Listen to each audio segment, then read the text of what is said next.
Hello, Chattanooga. Here's a quick look at today's top stories. First of all, UTC students may have to pay 6% more for tuition this fall. The Board of Trustees will vote on the tuition hike today, which applies to all students, whether they come from Tennessee or out of state.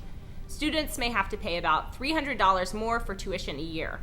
The hike would generate about $3.4 million for UTC, which would help support a pay raise for employees and allow the university to hire new faculty.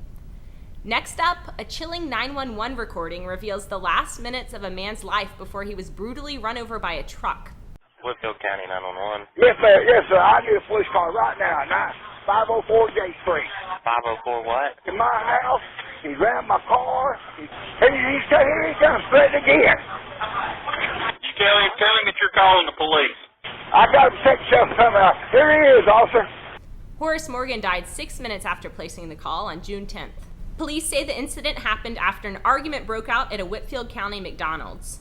Frank Bozzie has been charged with murder, aggravated assault, and battery in the crime. Also, a local pastor was shot while trying to stop an armed robbery in Chattanooga. Santos Morales was shot in the side Monday night when he says 4 men tried to rob his friend.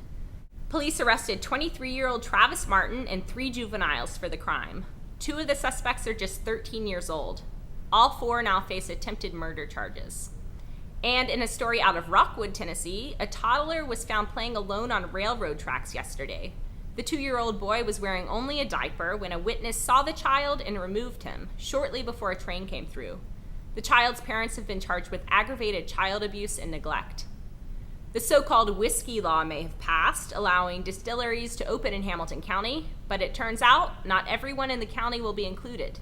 Commissioners voted yesterday to exempt unincorporated parts of the county from the new law. That means it won't be legal to distill liquor in those areas unless residents pass a referendum. Ray County is striking a business deal with the mayor of Dayton to purchase land for a new jail. Commissioners have voted to pay Gary Llewellyn $350,000 for land that he owns. It's a move that some are criticizing as a misuse of taxpayer money. Only 2 commissioners, Grover Parks and Ron Masterson, voted against the purchase. Also, TVA is facing a $70,000 fine for violation at its Watts Bar nuclear plant. Federal regulators say the utility didn't adequately verify the quality of safety equipment installed at the reactor. TVA isn't contesting the penalty. Instead, they say they've taken steps to make sure it won't happen again. In state politics, Governor Haslam's top deputy, Claude Ramsey, will step down this August.